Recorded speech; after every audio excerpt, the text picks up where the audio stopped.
Hello, and welcome to Daily English Stories. I'm really happy you are here with me today. If you are listening to this, it means you want to improve your English. Maybe you want to speak more confidently. Maybe you understand English, but when you speak, the words disappear. Or maybe you feel shy or afraid of making mistakes. If that sounds like you, don't worry, you are not alone. And today, you are in the right place.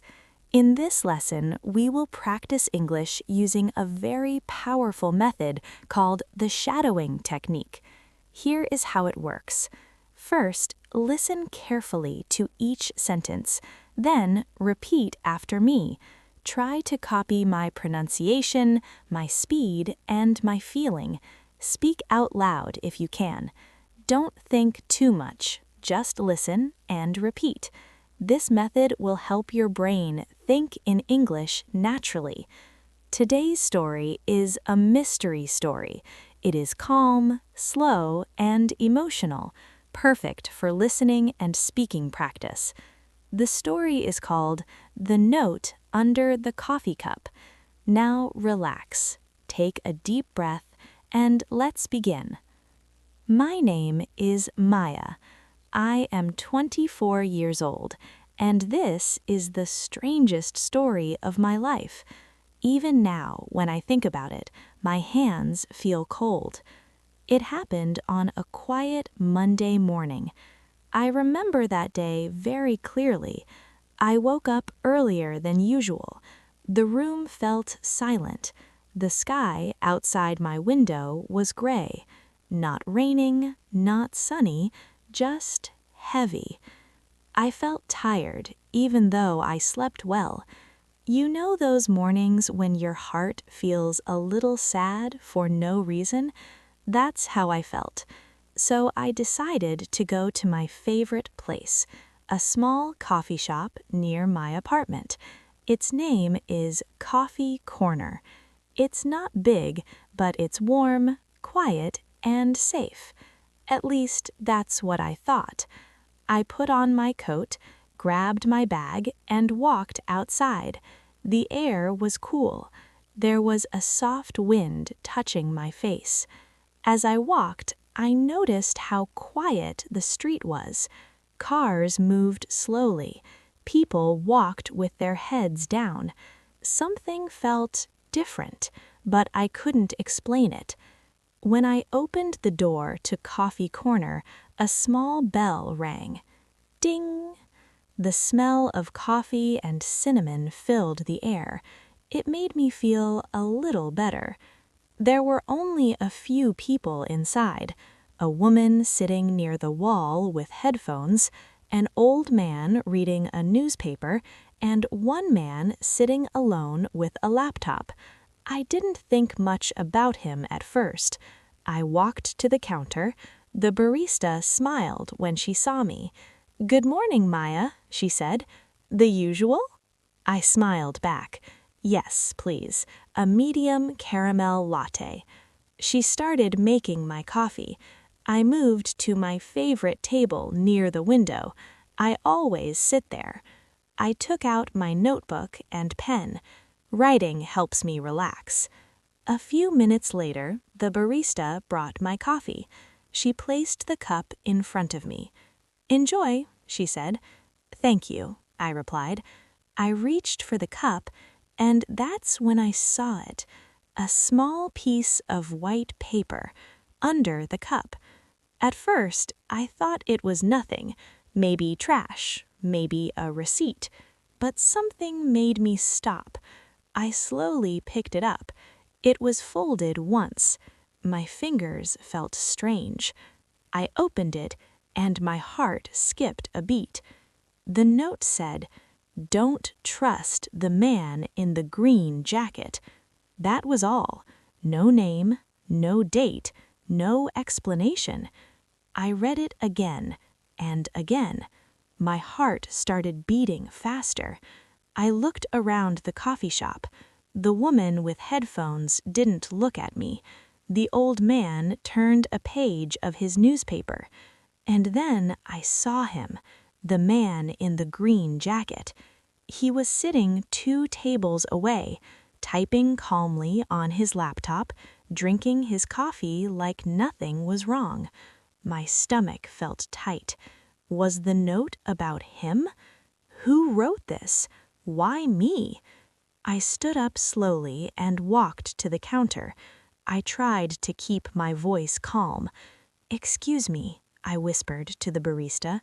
"Did you put a note under my coffee?" She looked confused. "What note?" she asked. I showed her the paper. She read it. Her smile disappeared. "I didn't put that there," she said quietly. "No one did. I made your coffee myself." I felt cold.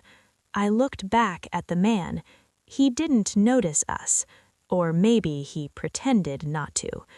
I went back to my table. I sat down. I held the note in my hand. I pretended to write, but really, I was watching him. He didn't look dangerous. He looked normal. Short, dark hair, a calm face, a beard. Maybe 35 years old. But the note kept repeating in my mind, "Don't trust him." I took out my phone. I opened the camera. I pretended to take a selfie, but I took a photo of him in the background. Then I quickly put my phone away. A few minutes passed. Then I felt it. Someone was looking at me. I looked up. Our eyes met. He smiled. My heart jumped. Then he closed his laptop, stood up, and walked toward me. My hands started shaking. Should I leave? Should I call someone? He stopped in front of my table. "Hi," he said softly. "I'm sorry to bother you. Are you Maya?" My mouth felt dry. "Yes," I said. "How do you know my name?" He didn't answer. Instead, he handed me a small envelope, white, plain. My name was written on it in red ink, Maya. "Read this," he said, "and please be careful." Then he turned around and walked out of the coffee shop. I sat there frozen.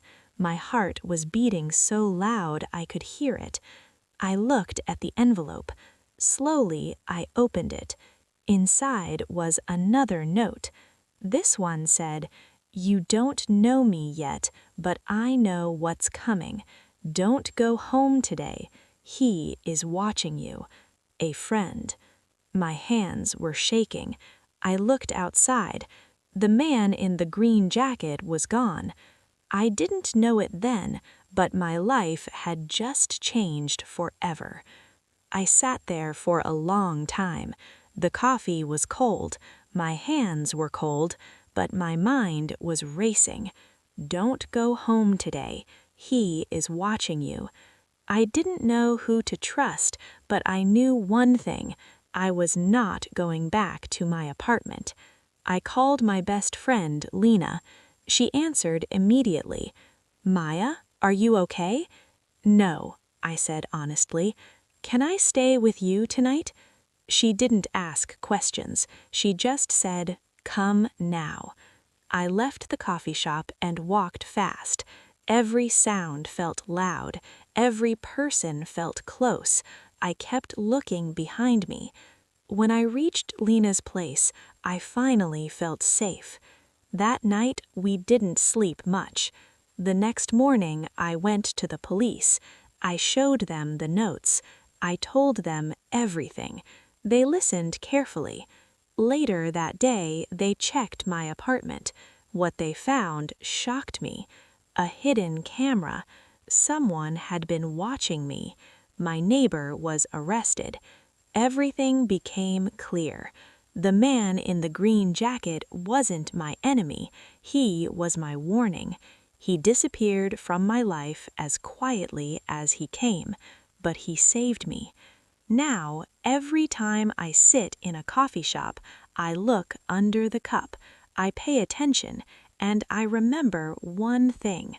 Sometimes a small note can change your life. This is the end of the story. Thank you for listening. Repeat the story again. Practice your English, and remember, every time you speak, you become stronger.